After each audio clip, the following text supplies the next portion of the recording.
Hola a todos ustedes y bienvenidos a una nueva edición de La Naranja en Números. Les habla como todas las semanas Matías Barbat, más conocido como Hubstats. Y aquí estamos, como siempre, trayéndoles a todos ustedes lo mejor de las estadísticas, el análisis, los datos y en definitiva los números de nuestro amado deporte de la naranja. Como todos sabemos, el tope salarial de la NBA de aquí a unos 40 años como mínimo fue obviamente increyendo. Recordar desde los allá lejanos 3,3 millones de dólares por equipo en la década de los 80 hasta los 26,3 millones que tenía Michael Jordan en la NBA en los 97-98 hasta los actuales 134 millones y contando. El tema es que cuando nosotros hablamos de salary cap o tope salarial, tenemos que tener en cuenta que originalmente se implementó para dotar a los equipos de la liga de, para que todos tengan un balance más competitivo, que todos puedan conformar planteles más competitivos y que no solamente dependan de las selecciones del draft. Esto también, es particularmente notorio cuando progresivamente, año tras año, aumentan el tope salarial. Hay cada vez más equipos con más poder adquisitivo en los cuales no le molesta en absoluto pagar impuestos de lujo. Y lo más sangrante de todo es que de estos 134 millones que se pagaron en 2021-22, está previsto en torno a 150 millones 2022-2023 y 162 millones 2023-2024. Una locura. De hecho, hay una reflexión que yo en su momento leí de un artículo de la revista española Gigantes, en la cual precisamente plantea acerca de la posibilidad de reformular o incluso hasta de cuestionar el sistema de tope salarial. La NBA, como cualquier organización o empresa global, tiene mejores y peores momentos en la historia.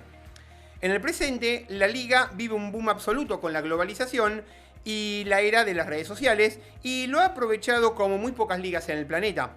Pero en los últimos años se está encontrando un nuevo problema, el sistema salarial propiamente dicho, que se creó en los 80. Puede entonces que haya quedado caduco. ¿Toca ajustarlo? Intentar escribir este artículo, redactar este artículo sin que se sienta un ataque a los Golden State es complicado, pero realmente no lo es. Es contra la propia NBA. Ellos son simplemente la prueba de que se necesita un cambio, porque el funcionamiento salarial de Golden State y muchos otros va a acabar quebrando la liga. Y si la NBA quiere volver a encontrar un sistema equitativo y competitivo, es momento de plantear un posible cambio de paradigma a nivel financiero en la competición. Con las renovaciones de Jordan Poole y Andrew Wiggins, ambas empezando la próxima temporada, y los contratos de Stephen Curry, Klay Thompson y Draymond Green, que tiene, por cierto, una player option, los Warriors ya tienen casi 180 millones garantizados para el 2024. En solo 5 jugadores, en solo el quinteto titular, los mencionados. Al mismo tiempo, se espera que el límite salarial para la próxima campaña sea de 162 millones, en realidad para 2023-2024. Golden State ya lo está superando por 56 millones contando todos sus contratos garantidos. Los Warriors tendrán que encerrar la plantilla sabiendo que en cualquier jugador que añadan automáticamente va a implicar una sanción en el Luxury Tax. Como los Warriors están los Nuggets, que precisamente con 150 millones invertidos en su quinteto titular, los Clippers con 126,2 millones en sus 4 jugadores más caros a la espera de renovar a Reggie Jackson, o incluso Milwaukee, que tiene 122 millones garantizados a solamente 3 jugadores, pero nadie al nivel de Golden State ni por asomo. Y lo peor es que los Warriors la vienen haciendo casi cada temporada. Explico. Desde 2017, cuando Kevin Durant firmó por Golden State, solo en 2019 la franquicia se quedó por debajo del impuesto de lujo. En 5 de esas 6 temporadas, en 5 de las 6 ocasiones, 6 de las 7 contando 2023-2024, el equipo de Joe Lacob ha pagado la multa más que ninguna otra franquicia y acumulando un total de escuchá esta cifra, Leo, 543,2 millones solamente en sanciones. La diferencia con el segundo, los Brooklyn Nets, son casi 250 millones de dólares. Existe entonces, podríamos hablar o sugerir la posibilidad de que la NBA implemente un hard cap, es decir, un tope salarial duro como la NFL o la NHL. Los límites salariales en el deporte americano se diferencian en dos tipos. Tenemos el tope blando o soft cap, que es el típico de la NBA, y tenemos también el hard cap, que es digamos, el tope salarial puro y duro, como en fútbol americano, en hockey sobre hielo. El caso del soft cap, en el caso del tope salarial de la NBA, permite que se supere el límite cuando, digamos, implementamos una serie de excepciones. Por ejemplo, la mid-level exception, que es el salario medio interanual, la excepción para rookie, o la excepción para jugadores veteranos, o las bird options, las opciones, las early bird, claro, todo lo que fue derivado de la ley Larry Bird. Y también, obviamente, excepciones para reemplazo de jugadores lesionados, etcétera, etcétera, etcétera. El caso, digamos, más habitual en la NBA, entonces, como uno saben, es renovar a sus propios agentes libres. Renovar a los jugadores que ya formaban parte de su propio equipo usando, digamos, obviamente, los Bird Rights, los derechos Larry Bird. Excepciones para agentes libres, como la Mid-Level Exception, y otras destinadas para veteranos adoptadas por la propia NBA. En el caso de la NHL o NFL, o mismo también en el caso de la Major League Baseball con limitaciones, el límite salarial es duro, es decir, que no se puede superar sea la situación que sea. No hay excepciones, no hay casos especiales, ni nada que valga.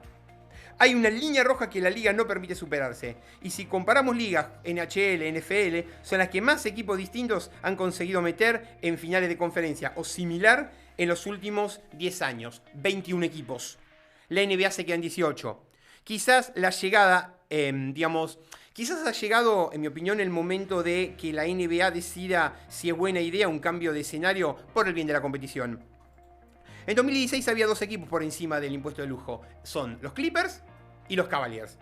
Al año siguiente, con la llegada de Kevin Durant a Golden State, los Warriors se sitúan como la segunda plantilla más cara y todavía no salieron del top 3.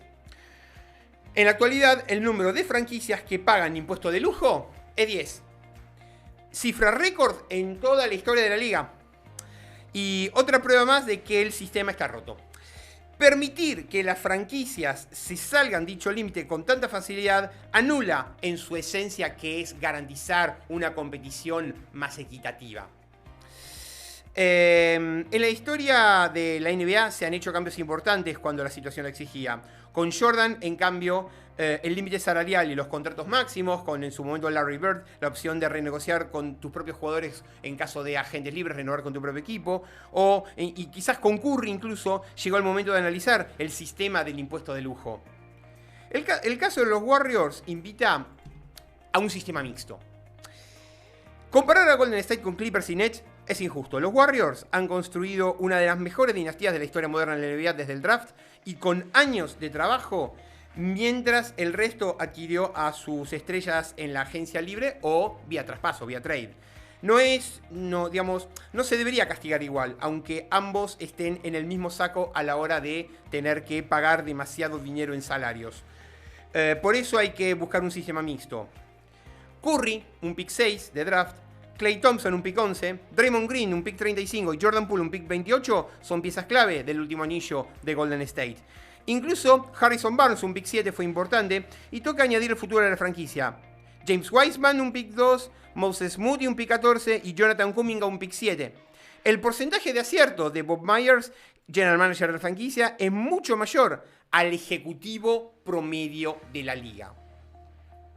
En un sistema con un límite salarial duro, Golden State nunca podría haber adquirido a Kevin Durant en 2017 tras perder las finales y posteriormente haber conseguido a D'Angelo Russell, quien su traspaso por Wiggins, quien se traspasó por Wiggins a la larga. Pero peor aún, no pudieron renovar a todas sus estrellas, a las que eligieron a dedo, trabajaron durante años y cuidaron hasta convertirse en lo que son hoy más que probables Hall of Famers. Es algo que ya pasó en la historia reciente. Recordemos que en 2011 A Oklahoma le tocó elegir entre Kevin Durant, Russell Westbrook, Serge Ibaka y James Harden. Solo había dinero para 3 y uno tenía que salir porque los salarios iban a ser demasiado altos a la hora de renovarlos. Eligieron mal. Harden acabó en Houston y los Thunder nunca ganaron el anillo, pero sirve como ejemplo el funcionamiento del límite salarial, que es repartir talento. La opción más lógica es que los únicos contratos que puedan superar el límite salarial son los de renovación de sus jugadores drafteados y hasta cierto punto. Hay que beneficiar a los que eligieron bien, como son los Warriors y Toronto.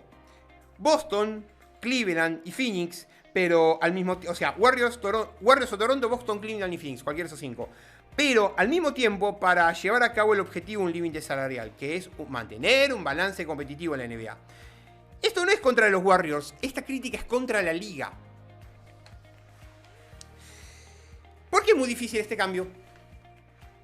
Para un cambio tan brusco como este, la NBA necesitaría la aprobación de la Junta de Gobernadores, los 30 propietarios de la NBA. Al final, ellos son los dueños de la liga y son los jefes de Adam Silver, el comisionado. Sin 2/3 de sus votos a favor, es inviable aplicar una nueva normativa. ¿Por qué? Porque defiende sus intereses. Y a día de hoy, nadie parece estar a favor entre los dueños porque casi todos salen ganando. Al final de temporada, cuando la NBA recoge los cheques con la multa por haber superado el límite salarial, esta se divide en dos. Una parte se queda a la liga para propósitos de la liga. Y la otra mitad se reparte entre todas las franquicias que finalizaron la temporada por debajo del impuesto de lujo. Por ejemplo, San Antonio lleva cobrando parte de lo recaudado los últimos años, incluso cuando era contendor o campeona a principios de la década de 2010. Digamos, a ver, San Antonio ganó en 2003, 2005, 2007, 2014. Yo diría que de 2009, 2010 para atrás. Hay 12 franquicias en total que no pisaron el impuesto de lujo de 2015 o más, y sus propietarios han visto cómo su dinero sigue creciendo temporada tras temporada. ¿Van a entrar a favor de un cambio que les quite millones de manera anual? Probablemente no. Es un dinero que entra como premio por haber cumplido las normas y no haber gastado mucho dinero. Es un doble ahorro para un dueño ya de por sí multimillonario. Al mismo tiempo, hay 18 franquicias que en al menos una ocasión han estado por encima del Luxury Tax en la era Curry. Golden State lidera con 5 y nadie llega a las 4. Pero tenemos a los Sixers, a los Nets, a los Clippers, a los Lakers, a Milwaukee Bucks y a Thunder con 3. Clippers y Nets superaron los 200 millones en sanciones los dos. Pero, aunque sean siempre las mismas, ellos están dispuestos. No les molesta. Y si esta normativa descarta a la mitad de la liga, la que no quiere superar el lujo porque no quiere pagar extra, ¿por qué cambiarlo? El rumbo de la competición es de una separación mayúscula entre ricos y pobres, entre los que quieren competir y los que no quieren competir. En 2016, los Cavaliers gastaron en salarios un 111%, más que el último equipo, Minnesota. En las últimas temporadas, Clippers y Warriors superan el 150% de diferencia entre sí con el último, entre los Thunder y los Spurs. Y la tendencia sigue creciendo. Uno gasta mucho por ganar, otros nada por no hacerlo. No es un tema de ser o no más rico y estar en un mejor o un mercado más pequeño. Porque franquicias como Minnesota y Utah 2 veces han pagado lujo. Se trata de querer competir y el precio que cuesta ahora competir. O están Celtics y Thunder, cuyos propietarios son los menos ricos de la liga, alrededor de los 400 palos verdes en activos cada uno. Y si uno y el otro quieren, quien sale perjudicada es de la propia competición. Menos mal que pronto se viene una expansión. En fin, que ya llegamos al final del primer cuarto del programa. No se vayan que ya volvemos con más. La naranja en números.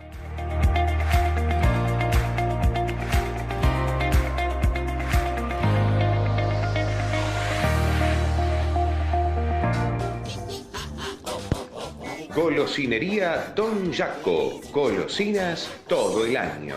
El mayor surtido en golosinas al mejor precio y con una excelente atención. Golosinería Don Jaco. En sus 2 direcciones.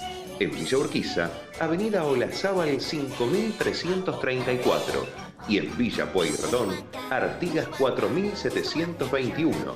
A metros de Avenida Mosconi. Golosinas Don Jaco. Excelencia y calidad. Golosinas todo el año. Golosinas Don Jaco.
Y comenzamos el segundo cuarto de programa. Recuerden que nos pueden seguir en las redes sociales. @Hubstats, mi cuenta personal. @NaranjaNúmeros, que es la cuenta del programa. www.worldhubstats.com, que es la base de datos de estadísticas. La grilla de programación en 1contra1web.com. Y el repositorio de programas alternativo en barmat.com.ar. Semejante estadística en el básquet FIBA es extremadamente difícil de poder conseguir. Yo me acuerdo cuando Chacho Rodríguez metió 19 asistencias en la CB como récord, o mismo las 19 asistencias que se mandó Facundo Zucatski acá.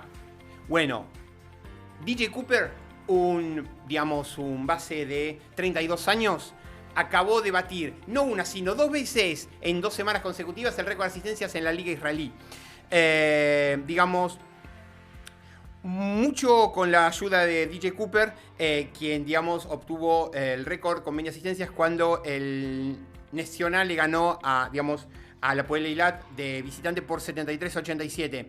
En la Liga Israelí, que ya llevan 2 fechas, estamos hablando de 12 a doble rueda y media 27. Apoel Jolón, el anterior campeón, tiene récord perfecto y, le ganó a Gilboa Galil 91-67. En el primer partido de la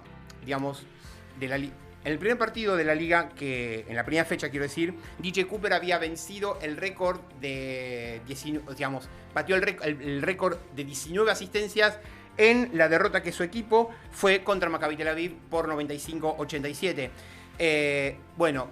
Créanme que la noche del viernes pasado DJ Cooper volvió a romper el récord, esta vez con 20, en la victoria contra Eilat 83-77.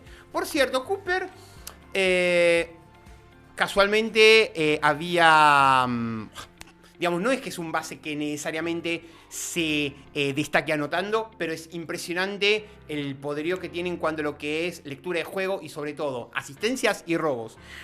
Donald Cooper, nacido el 6 de diciembre de 90 en Chicago, es, un jugador americano con pasaporte bosnio, y en su momento, en la NCAA jugó para la Universidad de Baylor. O sea, originalmente había fichado para la Universidad de Baylor, pero terminó fichando por Ohio, ya que quería ser una de las piezas clave del equipo, y el entrenador de los Bobcats, John Grace, le prometió serlo. Y de hecho, Tuvo un impacto mediático con su temporada de freshman en la temporada 2009-2010, con 13,4 puntos, 5,3 rebotes, 5,8 asistencias y 2,5 robos en 35 minutos de juego.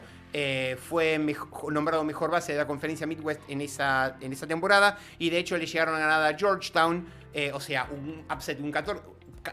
Ohio 14 le gana a Georgetown 3, digamos, en primera ronda del torneo del NCAA ese año. Batió el récord de su universidad en asistencias con 218 y en robos con 93, y fue nombrado en el mejor quinteto de la Mid-American Conference. En la temporada sophomore bate su propio récord de asistencias en una temporada con los Ohio Bobcats con 263, siendo el tercer mayor asistente de toda la nación con 7,5 pases por partido. Fueron invitados al College Insider Composition Tournament, siendo eliminados en cuartos de final. En su temporada junior hizo su primer triple doble con 14 puntos, 10 rebotes y 10 asistencias en la victoria contra Portland, la Universidad de Portland. Digamos, llegaron a la tercera ronda en el torneo del NCAA de 2012, partiendo como 13 y ganándole al cuarto y al tercero. Es decir, al cuarto Michigan y al 12, los South Florida Bulls. Antes de ser eliminados por el número 1 de la nación, North Carolina. Fue finalista del premio Bob Cousy y del premio Lute Olson, y superó el récord total de asistencias para un jugador de la Universidad de Ohio, y se quedó a una sola recuperación de también batir el récord de robos ese año. Y en su última temporada, en su temporada senior, le marca 24 puntos a la Universidad de Buffalo, convirtiéndose el único jugador de la universidad en anotar 2.000 puntos, dar 900 asistencias, tomar 600 rebotes y robar 300 balones en toda su carrera. Y de hecho fue considerado All-American, también premio de ESPN, mención honorífica All-America por Associated Press, y con 934 asistencias está 12 de todos los tiempos en la NCAA, y con 328 robos, 18º. No fue, digamos, drafteado en el 2013. De hecho, se probó a la Summer League, tanto en Las Vegas como en Orlando, y no quedó, tuvo una participación testimonial. Y tras no ser elegido en el draft de la NBA, su primera temporada como profesional fue en el PAOK Salónica de Grecia, donde tuvo una muy buena temporada. 35 partidos en la Ethniki griega, o sea, liga regular 26 más playoff, donde llegó, creo que salió subcampeón, con un promedio de 10,6 puntos, 4,6 rebotes, 10,6 puntos, 4,5 rebotes, 6,5 asistencias y 1,7 robos. Y también jugó 10 partidos en Eurocup con 10,2 puntos y 4,7 rebotes. En agosto de 2014 jugó por un año en el Yenisei Krasnoyarsk de Rusia. En el Yenisei jugó 30 partidos en la BTV con 11,3 puntos, 3,6 rebotes, 9,2 asistencias y 1,9 robos. Y también, obviamente, jugó 15 partidos en Euro Challenge con 10,1 puntos, 7,9 asistencias y 2 robos. Posee el récord de asistencias en un partido de la BTV rusa con 23, y en la victoria de su equipo 95-86 contra el Astana, contra el de Kazajistán. Después, en mayo de 2015, Panathinaikos le firmó de cara a los playoffs. En 8 partidos de playoff, 3,3 puntos y 2,5 asistencias en tan solo 14 minutos. Luego volvió a Rusia en 2015-2016, firmando por el Krasny Oktyabr, o sea, el Octubre Rojo, aunque dejaría el equipo en noviembre. 9 partidos, 12,3 puntos y 10,8 asistencias con 2 robos. Y bueno, el 21 de noviembre firma, 2 años con el AEK. Pero por una serie de falta de disciplina abandona el equipo en enero de 2016. Disputó 8 partidos en la Liga Griega con 10,8 puntos, 6,1 asistencias y 1,5 robos. El 25 de enero de 2016 el Mónaco lo fichó hasta lo ficha hasta final de temporada, sustituyendo a DeMarcus Nelson. Pero, ¿qué pasa? En 2018 se come una suspensión de 2 años por gonadotrofina coriónica. Sí, señor. Créanme que se dopó con hormona de embarazo femenina. Aunque le parezca mentira, la FIBA lo suspendió por 2 años. En noviembre de 2020, DJ Cooper y Julian Washburn firman con los Dorados de Chihuahua de la Liga Mexicana. El 24 de febrero de 2021 ficha por el Dnipropetrovsk, que es la Superliga Ucraniana. Y en la 2021-22 jugó en el Bnei Herzliya de Israel, donde en 11 partidos promedió 9,1 puntos y 10,1 asistencias. Obtuvo la nacionalidad bosnia en 2014 y iba a jugar el europeo de 2015 para Bosnia, pero una lesión durante la concentración se lo impidió. Y para cerrar, digamos, el segundo cuarto del programa, decir que falleció el legendario jugador eslovaco Stanislav Kropilac, uno de los 50 jugadores más grandes de la historia del básquet FIBA en el año el 91. Stanislav Kropilac falleció a la edad de 67 años el pasado miércoles. El miércoles de la semana pasada, el 14 de octubre. Kropilac fue nombrado el mejor jugador eslovaco del siglo XX. Durante su carrera fue, digamos, el jugador eslovaco del año 10 años. Incluso fue protagonista de aquel mítico equipo de Checoslovaquia que disputó el europeo del 81 y del 85. Yo recuerdo a ese equipo que lo integraban Josef Jelinek, el padre de David Jelinek, Giri Sidek, el padre de George Sidek, que jugaría en la NBA, y también Jaroslav Skala. Me acuerdo del europeo 85, en el cual Checoslovaquia le ganaría en un increíble partido a España en la prórroga por 105-101. Entonces, Kropilac representó también a Checoslovaquia en los Juegos Olímpicos del 76 y el 80, y en los Mundiales del 78 en Filipinas y el 82 en Colombia. Una larguísima carrera internacional que incluyó 7 participaciones en Eurobasket. Entonces, ganó la medalla de bronce en el 81, medalla de plata medalla de bronce en el 77, medalla de bronce en el 81, ese fue el partido de España, y medalla de plata en el 85, ahora sí. El partido contra España se fue en las semifinales del 85. Y 5 veces mejor jugador checoslovaco del año. Jugó gran parte de 10 años de su carrera en el Inter Bratislava y se retiró en el Pardubice. Y en su carrera en la antigua Liga Checoslovaca sí existen puntos y partidos de la 62-63 y la actual NBL checa, de las estadísticas acumuladas desde la 93-94. Bueno, no tengo datos de rebotes y asistencias de él, pero bueno, 6.505 puntos en 328 partidos dan cuenta de una larga carrera. Luego, bueno, él se retiró en el 96, pero se quedó trabajando para el equipo nacional eslovaco y fue, digamos, presidente del Inter Bratislava desde el año 2000 y fue miembro incluso del Parlamento Nacional Eslovaco de 2002 a 2006. En fin, que llegamos al final del segundo cuarto del programa. No se vayan, que ya hablamos con más. La naranja en números.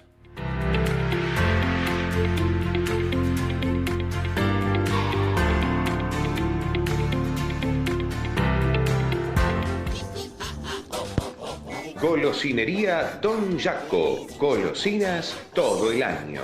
El mayor surtido en golosinas al mejor precio y con una excelente atención. Golosinería Don Jaco. En sus 2 direcciones.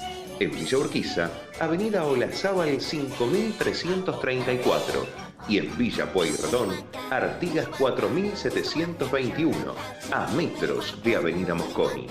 Golosinas Don Jaco. Excelencia y calidad. Golosinas todo el año. Golosinas Don Jaco.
Y regresamos con el tercer cuarto de la NBA. Vamos con nuestras habituales perlitas de la NBA. Un 19 de octubre del 60, Oscar Robertson tuvo 21 puntos, 12 rebotes y 10 asistencias en su debut en NBA con los Cincinnati Royals. Robertson es el único jugador de la historia de la NBA en registrar un triple doble en su primer juego de su carrera. Vamos con una de James Harden. James Harden la noche del pasado martes. 35 puntos, 8 rebotes, 7 asistencias y 12 de 12 en tiros libres. Harden es el tercer jugador en la historia de los Philadelphia 76ers en registrar al menos 35 puntos, 5 rebotes y 5 asistencias en un primer juego de temporada, uniéndose a Hal Greer en la 68-69 y Charles Barkley en la 90-91. Jason Tatum y Jaylen Brown se convirtieron en el tercer dúo en la historia de la NBA en anotar al menos 35 puntos cada uno en su debut de temporada. Ellos se unieron a Oscar Robertson y a Jack Twyman en la 61-62 y a Jerry West y Will Chamberlain en la 69-70. Vamos con una de Stephen Curry. 33 puntos, 6 rebotes, 7 asistencias y 4 robos el pasado martes. Es la tercera vez que Curry registra al menos 30, 5 y 5. 30 puntos, 5 rebotes y 5 asistencias en un primer juego de temporada. Uno más que todos los jugadores de la historia de los Warriors combinado. Tim Hardaway y Chris Mullin lo hicieron en la apertura de temporada 90-91. Por cierto, quien cumplió 57 años, Brad Daugherty, un histórico de la década de los 80 en Cleveland. Una carrera, tuvo 8 años brillantes, pero su carrera fue cortada a los 28 años por una lesión de la espalda que no se pudo curar. Pero era terrible anotador y impresionante reboteador. Todos sus 8 años en Cleveland. 548 partidos jugados, 10.389 puntos, 19 por partido, 5.227 rebotes, 9,5, 2.028 asistencias, 3,7, 53,2 de campo, 74,7 de tiro libre, bastante bueno para ser interno. 5 veces All-Star, 88, 89, 91, 92 y 93. Brad Daugherty es el único jugador en la historia de Cleveland Cavaliers en promediar 20 puntos y 10 rebotes en una temporada. Y de hecho lo hizo en 3 temporadas seguidas. 90-91, 91-92 y 92-93. Un 18 de octubre en el 74, una de Bill Walton, sí señor. Bill Walton tuvo 18 puntos, 24 rebotes, 5 asistencias y 4 tapones en su debut. NBA con Portland. Walton es el último jugador, te doy un dato, Leo. Walton es el último jugador NBA en registrar al menos 20 rebotes en su primer juego de carrera. Un 18 de octubre del 74, Nate Thurmond para Chicago se convirtió en el primer jugador en la historia de la NBA en registrar un cuádruple doble. 22 puntos, 14 rebotes, 3 asistencias y 12 tapones en una victoria contra los Hawks. Solo 3 otros jugadores alcanzaron ese hito desde entonces. Un 18 de octubre del 68, Elvin Hayes para, tuvo 25 puntos y 12 rebotes en su debut en NBA con San Diego Rockets. Hayes y Will Chamberlain son los únicos jugadores en la historia de la NBA en registrar al menos 1.500 puntos y 1.000 rebotes en cada una de sus primeras 7 temporadas. Un 17 de octubre de 2018, Luka Doncic y Trae Young. Mira que imberbe Luka Doncic y mira que imberbe Trae Young. Hacían sus debuts en NBA. Doncic tuvo 10 puntos, 8 rebotes y 4 asistencias en una derrota contra Phoenix, mientras que Young tuvo 14 puntos, 6 rebotes y 5 asistencias en derrota contra los Knicks. Doncic y Young terminarían primero y segundo respectivamente en la votación de Rookie of the Year. Un 17 de octubre del 68, Wes Unseld tuvo 8 puntos y la friolera de 22 rebotes. Sí, 8 puntos, 22 rebotes en su debut en NBA con los Baltimore Bullets. Unseld sería ambos Rookie of the Year y MVP de la liga. Una hazaña que solamente Will Chamberlain lo pudo igualar. Un 16 de octubre de 1966, Bill Russell tuvo un partido de 8 puntos, 24 rebotes y 11 asistencias en victoria 121-113 contra los Warriors. Su debut como player coach, su debut como jugador técnico. Recordemos que Bill Russell, un año antes de morir, se unió a Bill Sharman, John Wooden y no me acuerdo cuál otro más, bueno, en ser, digamos, player coach. Algún nombre se me habrá olvidado. Bueno, entonces, Russell se devino, aunque les parezca mentira, el primer técnico negro de la historia de la NBA, en una época donde había mucha discriminación racial, y ganó 2 títulos NBA en sus últimas 3 temporadas liderando a los Celtics, es decir, en la 67-68 y 68-69. Un 15 de octubre del 65, Rick Barry anotaba 17 puntos y capturaba 10 rebotes en su debut NBA con Golden State Warriors. Barry, digamos, bueno, aquel entonces San Francisco Warriors, ¿no? Barry terminaría promediando 25,7 puntos y 10,6 rebotes esa temporada y es uno de los únicos 6 rookies en la historia de la NBA en promediar al menos 25 puntos y 10 rebotes. Vamos, bueno, un 14 de octubre del 70, Nate Archibald tuvo 17 puntos y 7 asistencias en su debut en NBA con Cincinnati. Solo 2 temporadas después, Archibald se convertiría en el primer jugador de la historia de la NBA en promediar en puntos, digamos, en liderar la clasificación histórica de puntos y asistencias en una misma temporada. Y aún así sigue siendo el único jugador en liderar puntos y asistencias en una sola temporada. Sí, 27,8 puntos y 10,1 asistencias. Bueno, vamos a la de Maurice Cheeks. Un 14 de octubre del 78, Maurice Cheeks hacía su debut en NBA con los Philadelphia 76ers, registrando 10 puntos y 11 asistencias en victoria contra los Lakers. Maurice Cheeks, Mo Cheeks, legendario base de la década de los 80, terminó su carrera como líder de todos los tiempos en robos con 2.310. Obviamente que en estos momentos está sexto. Stockton 3.265, Jason Kidd 2.684, Michael Jordan 2.514,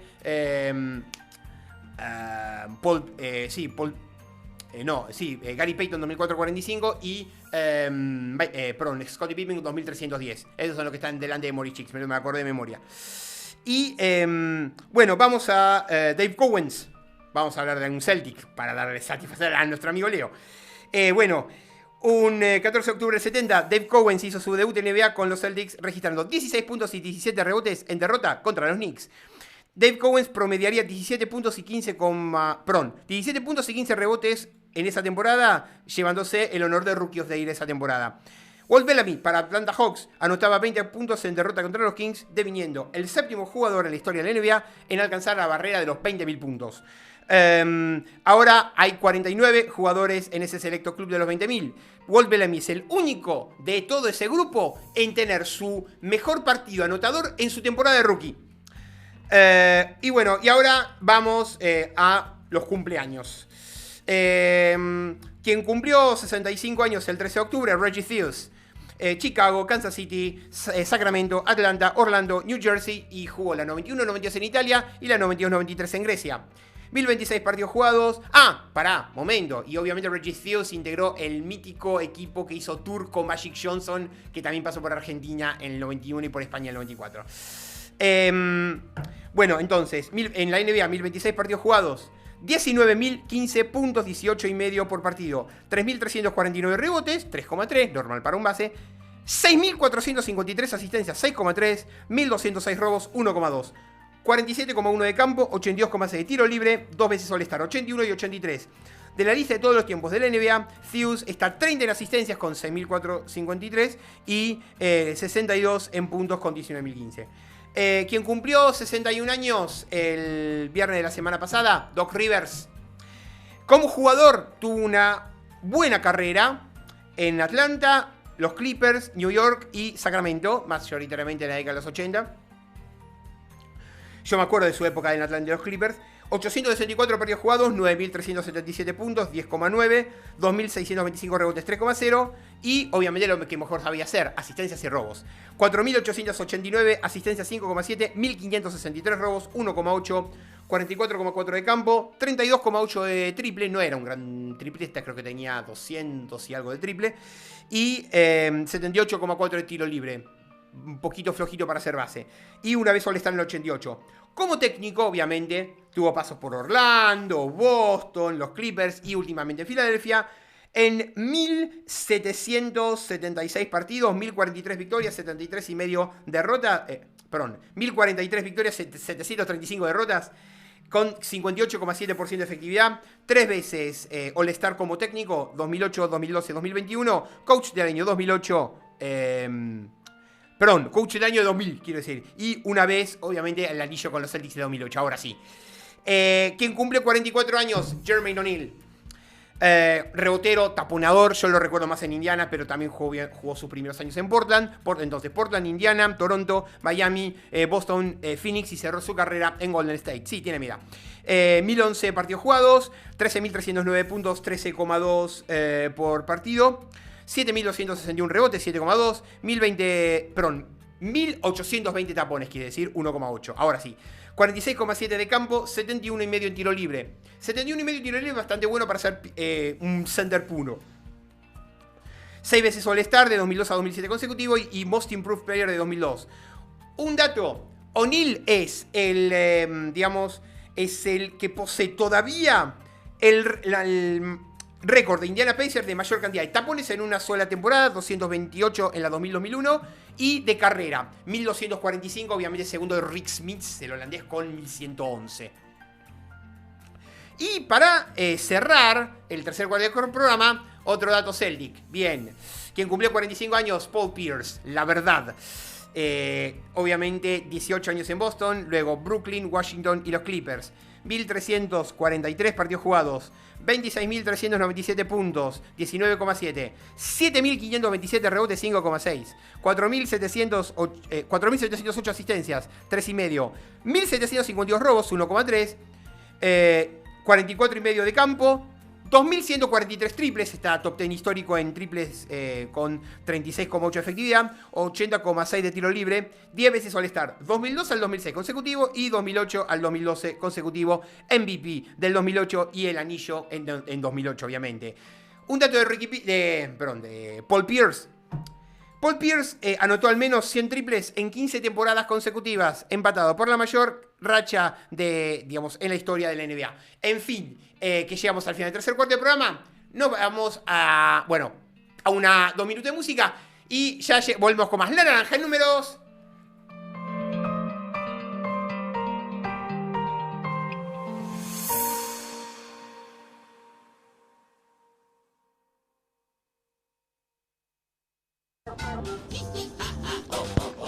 Golosinería Don Jaco. Golosinas todo el año. El mayor surtido en golosinas al mejor precio y con una excelente atención. Golosinería Don Jaco. En sus 2 direcciones.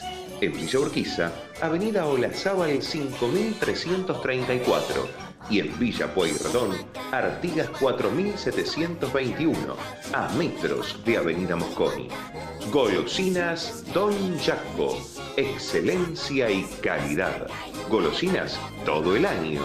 Golosinas Don Jaco.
regresamos con el último cuarto del programa.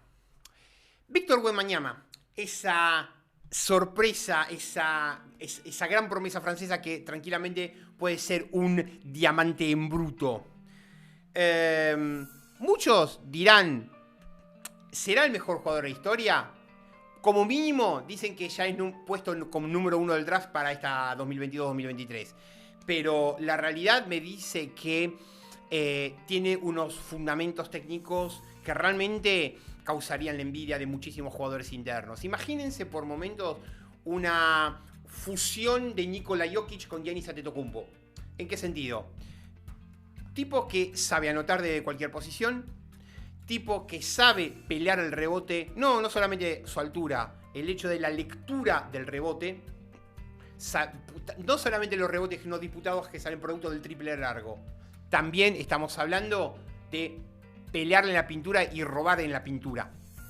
Sabe pasar desde afuera hacia adentro y desde adentro hacia afuera, tiene un muy buen pase de poste, o sea que no tiene nada que envidiarle a Nikola Jokic en ese sentido. Sabe robar, sabe taponar y de hecho vaya como. Dicen que puede llegar a tranquilamente promediar 2,5 o 3 tapones por temporada en sus primeras 5 temporadas en la NBA tranquilamente. Y lo más impresionante de todo es que sabe tirar tanto de mid-range shot como de 3.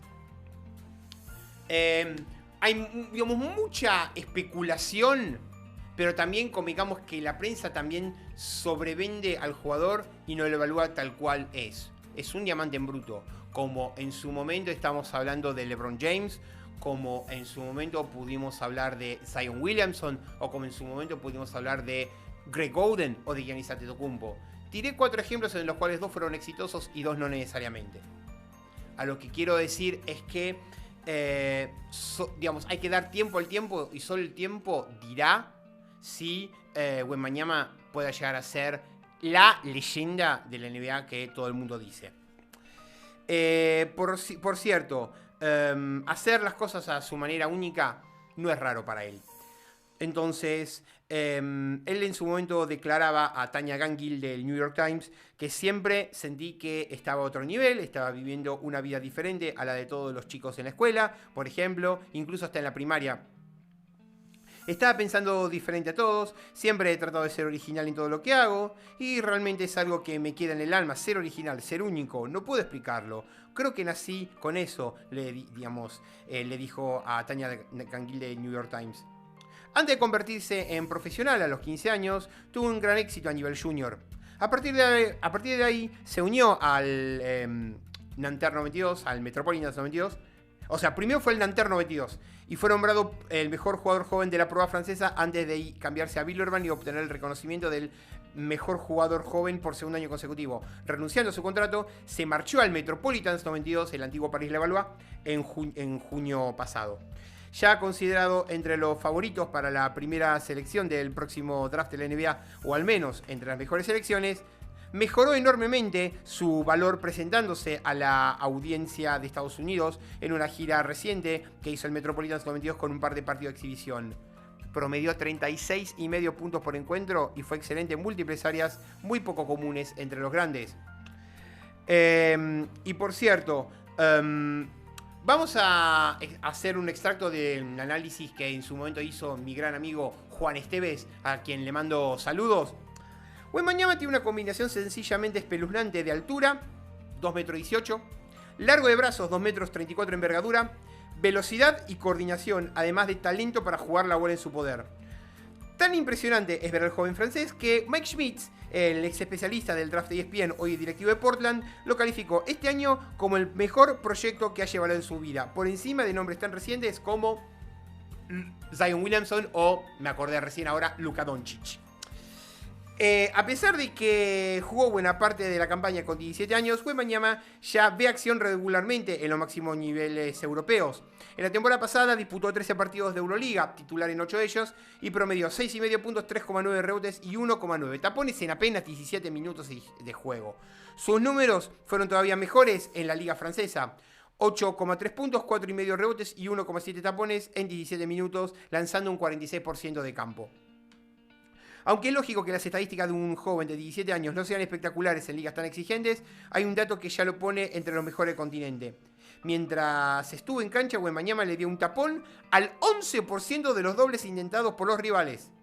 Sumando todas las competiciones europeas sin importar nivel, ese 11% es la tercera marca más elevada detrás de Amida Primach con 12,5-12,5% para el Ostende de Bélgica y Reggie Lynch 12,7% entre Napoli, Iraklis de Grecia y Oldenburg de Alemania.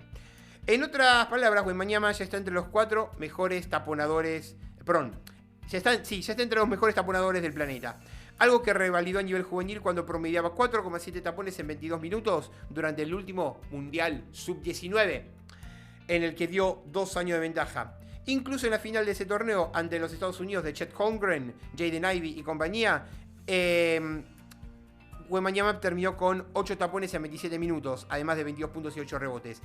De todas maneras, no es solo lo defensivo lo que transforma a Wembanyama en un prodigio como nunca antes se ha visto, sino también su talento en ataque. Tiene movimientos y cualidades dignas de un jugador de 2 metros, pero con altura y largo de brazos de Rudy Gobert. Y mucho mayor agilidad que el actual jugador de Utah Jazz. Puede driblear, pasar, tirar de 3, todo a un ritmo lógicamente irregular por su edad, un diamante en bruto, pero con flashes realmente alucinantes.